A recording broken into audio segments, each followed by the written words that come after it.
Good day, YouTube, and welcome to another episode of the Albino Rhino Beer Review. This is the last video we're going to take on this backup camera for a while.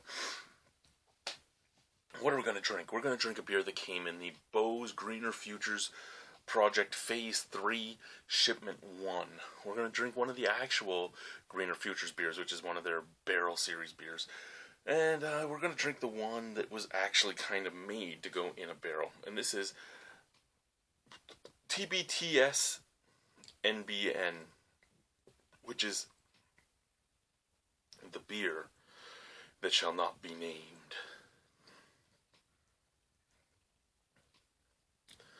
So the beer that shall not be named is a Belgian strong ale with cherries, and it is 9.9% alcohol by volume. Local spring water, organic barley malts, organic cherries, organic hops, organic cane sugar, brewer's yeast. Aged in Pinot Grigio barrels and Sauvignon Blanc barrels. Okay, so it was aged in 2 different wine barrels, and then it would have been blended back together.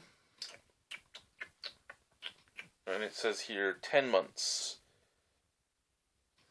Now, here's something that I always was curious about with Bose.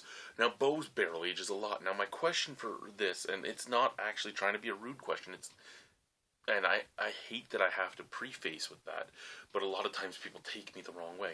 I'm curious if you can still be considered organic if you age in a barrel that didn't house organic, because you will get residue from that barrel from what was inside it. I mean, there will be residue from the Pinot Grigio and from the Sauvignon Blanc in this.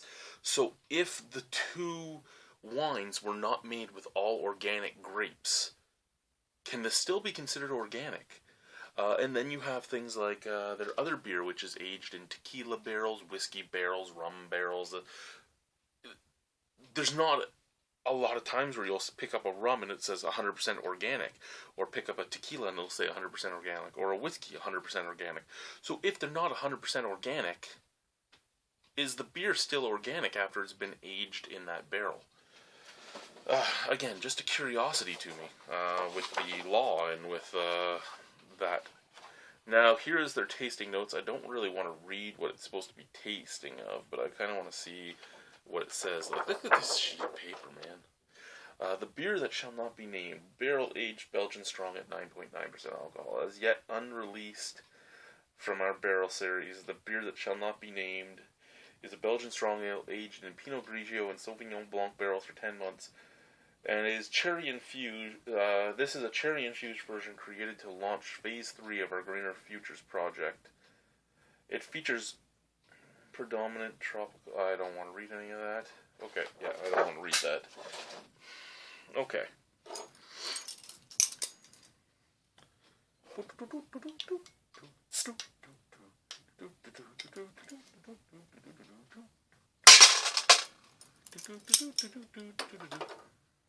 Ooh.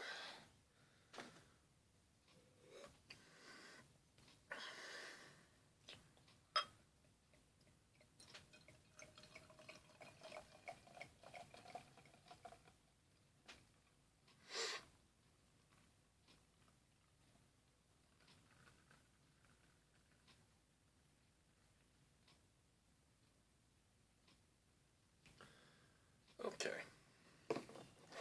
I expected either the head or the beer to have a little bit more of a reddish hue for a cherry beer. I mean, that's more like orange than anything else. Pure orangey to me. Head is just regular white, maybe a little off-white. Little tiny snap, crackle, pop there, so there's not much going on in the way of carbonation that way. Not very effervescent, it doesn't sound like. But it is hazy, too. It's a nice hazy beer. Looks nice. Let's give her sniffs.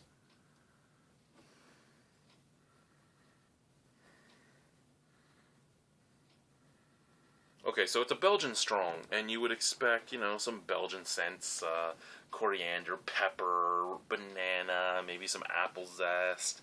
Um, Not getting any of that. Not getting any of it. The barrels, the barrels and the wine really punctuate this.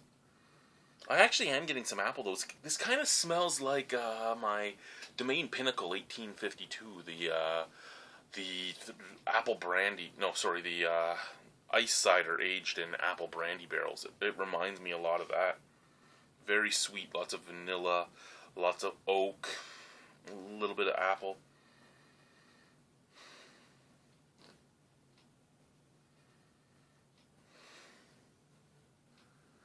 A little bit of funk to it, thanks to the wine barrels. A little bit vinous, a little tiny, a little like grape juiciness to it, and really nothing from the cherries. So I'm getting oak, vanilla, toffee, apples, grape vinous characters, a little bit of sour funk, but really no cherries and really no Belgian characteristics per se. Also, at 10% alcohol, it's 9.9, so it's 10% alcohol. I'm not picking up an alcohol astringency. So let's try the beer. Cheers.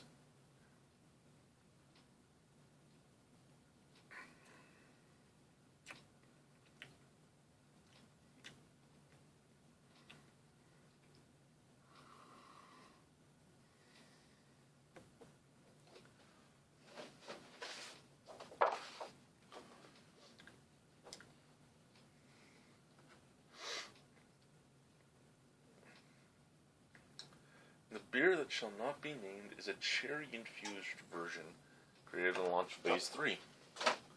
Um, I don't know if I didn't read on the bottle and on the tasting notes that there was cherries in this. I don't think I'd pick up cherries. I mean, there is a cherry flavor, kind of like nibs, right now, just emanating on the back of the palate. But when you drink this, it's not there at all. It's there now. It's there afterwards. It's an after effect of the beer. But when you drink the beer, it's not there at all. There's a little bit of a barnyard funk almost to this beer, almost like a Bière de Garde or a saison or anything that's aged with Brett. Kind of bready, not bready, bretty.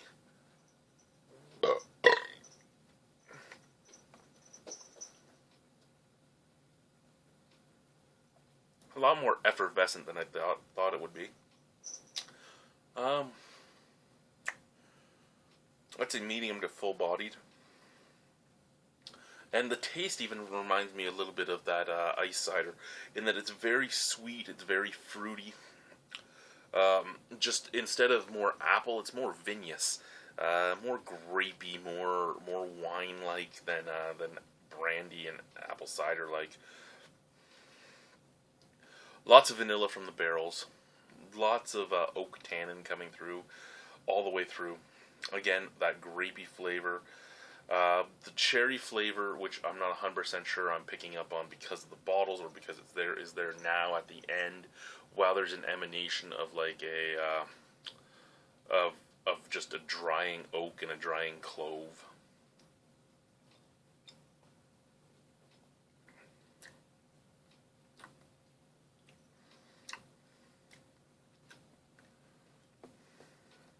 This is actually a very good beer.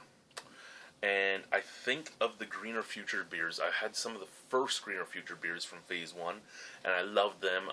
Last time I was in Ottawa, I tried some Phase 2 beers thanks to Dale from Brew By Me, and I wasn't a big fan of most of Phase 2's beers.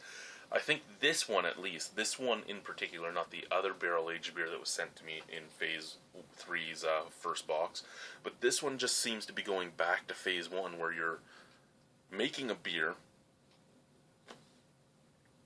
that you think would age well in the barrels that you're putting it in. And this did.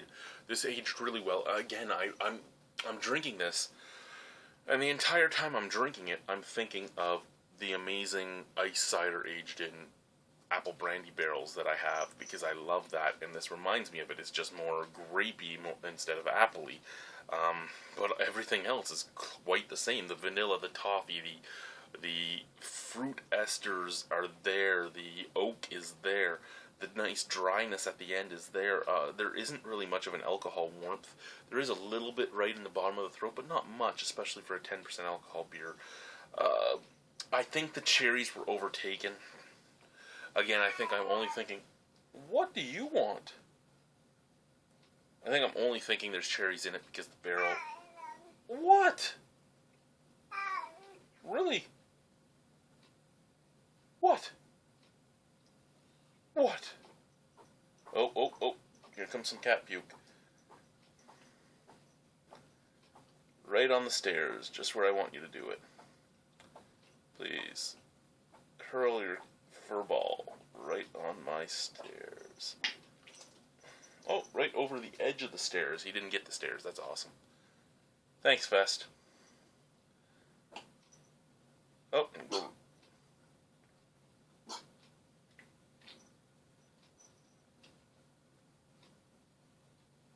Why do they lick themselves until they puke hairballs?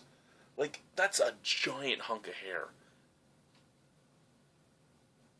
Why do you lick all your hair out? Let me brush you. You won't get sick. I won't have to clean hairballs. Back to the beer. I do apologize. I really love this beer. I really think this beer is the proper type of beer to age in barrels. I love the flavor of it. I love everything about it.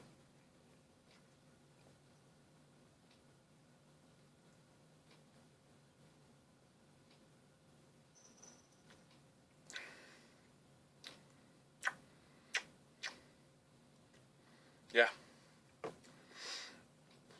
That is back to what I'd expect from a Greener Futures beer. Thank you everyone for watching. Have a wonderful evening. Bye-bye. I gotta go clean a hairball. Oh wait, out of 10. 9.25 out of 10. I really, really enjoy this beer. Thank you guys. Bye-bye.